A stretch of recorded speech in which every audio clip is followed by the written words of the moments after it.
Ah, good evening, my handsome friend. I must apologize for the impromptu invitation that my associates carried out for me. I would have sent you a more formal one in the mail, but my stationery is running dreadfully low at the moment. I find it so much more pleasant to meet face to face than to communicate through dry and impersonal letters. Please, settle down comfortably in your seat, but do be careful. I prefer to keep the leather interior flawless in all my cars. You look a bit anxious. Would you care for a drink? I was just fixing one for myself. Suit yourself then, but you'll find no higher quality liquor in this country.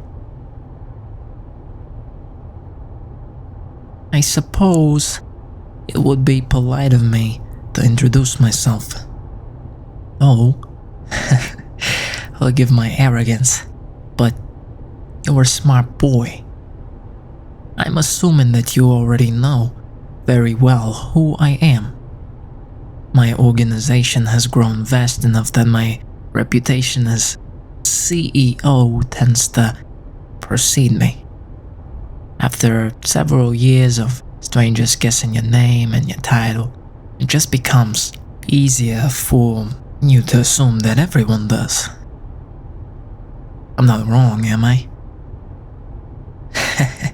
There, you see, I'd rather not waste our time with needless chit-chat and obvious details.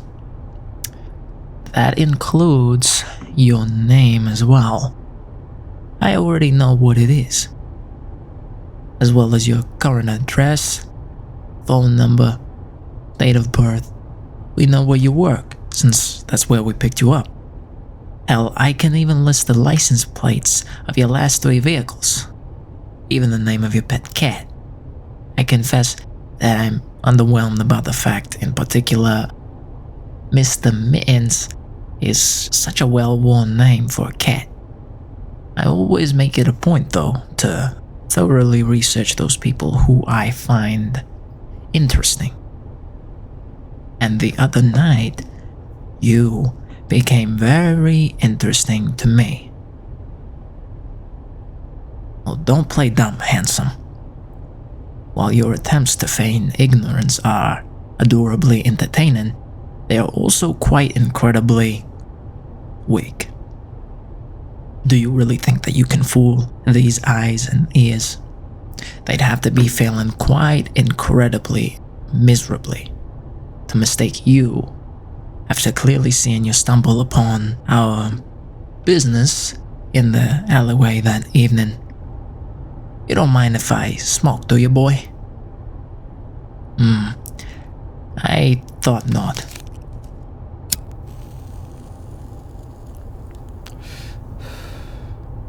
Your surprise at my knowledge is disappointing, considering you know who I am.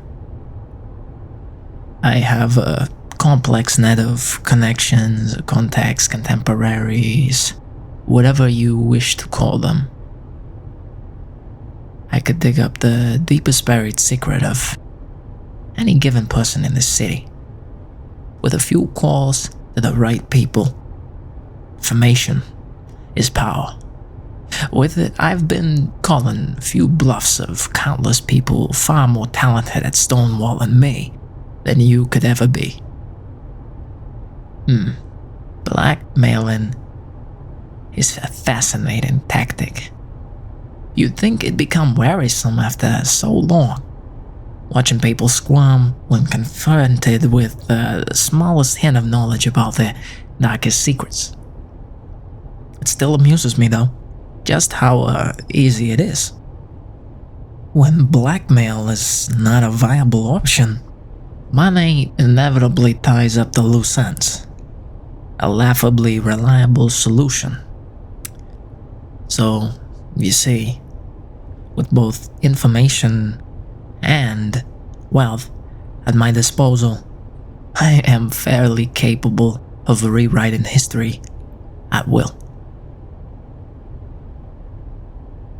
Some events are more difficult than others to rewrite, but when I set my mind to it, I generally find solutions, even when there are multiple factors to contend with. Take 2 nights ago, for example. It's not often that someone accidentally finds themselves past our safeguards and happens upon our business. It was my assumption that you were either a deluded do-gooder or an obsessed journalist. Turns out, you're simply blessed with an ungodly amount of luck. Determining the nature of that luck, however, is baffling, to say the least. You witnessed our deeds, and you escaped in time. Yet, you sit here. Not a single scratch on that handsome face.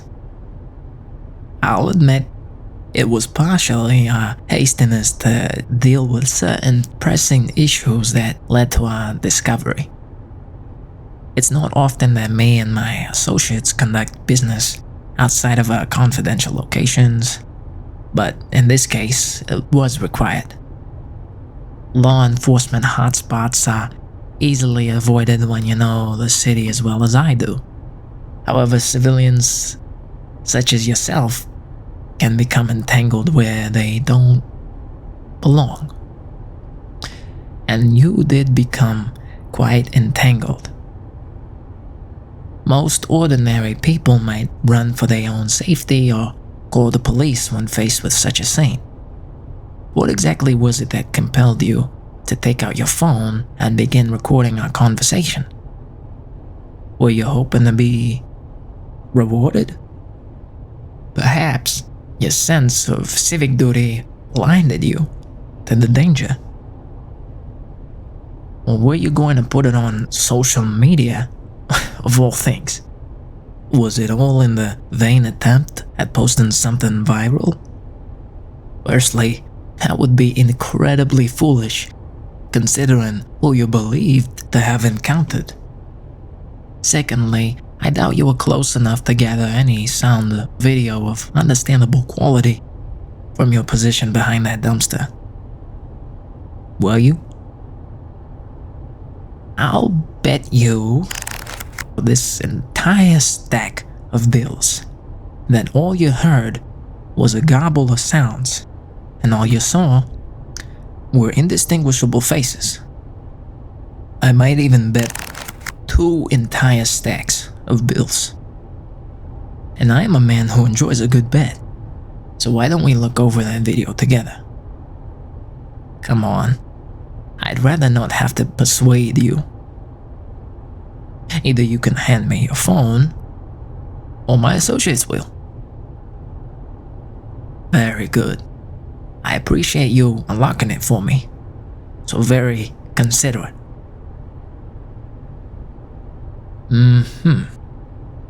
My, that is a fetching outfit. You are not camera shy in the slightest, are you, handsome?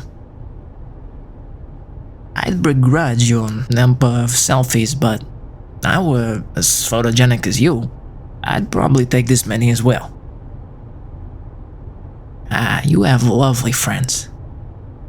I've eaten at that restaurant many times myself. Subpar cocktails, but excellent filet mignon. It looks like you all had an enjoyable evening. And there's Mr. Mittens himself, still alive and kicking, despite his old age, huh? It's no wonder you have to schedule an appointment at the vet with that weepy eye of his. Now here we are. I see you attempted a few photos before turning to video recording, but these are such poor quality.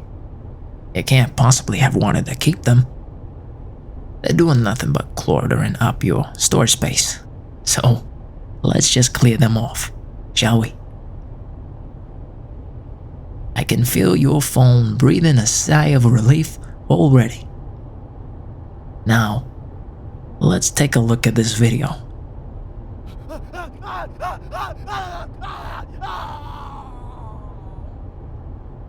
Pitiful that a phone in this day and age couldn't brighten the surroundings more, or might be able to see each face here quite clearly. What streetlight are you talking about? To me, this video looks too much of a dark and blurry mess to even make out what's happening. Those figures could be doing anything to the man. I'll do your phone a favor and delete this as well. There. Now don't you feel like filling up the extra space with more photos of your friends, family, and beloved pet? Because that's what a phone camera is truly for. Take it back now, and be sure that you use it to capture more positive and meaningful memories in the future, young man. Do not think I've forgotten about our bet. Here are your winnings. Keep them in mind if you consider spreading the word about this little visit to the authorities. Would you tell them anyway? That you might have seen something illegal that someone was doing in the dark of the night? I doubt they would take you seriously at all. Besides, if you were to implicate me by name, they'd find I have a pristine criminal record and would be more likely to brush off your statement into the bin of obscurity. I'd say that concludes our business. We've circled the block enough times. I'll just drop you off by your car. You should go home. Cuddle up with your cat. Maybe call a friend later. Just be grateful for all the things that you have. Life is a precious gift, and it would be a shame not to appreciate the little things. Here's hoping that we will not have to meet again. Don't spend your winnings all in one place. Have a wonderful evening.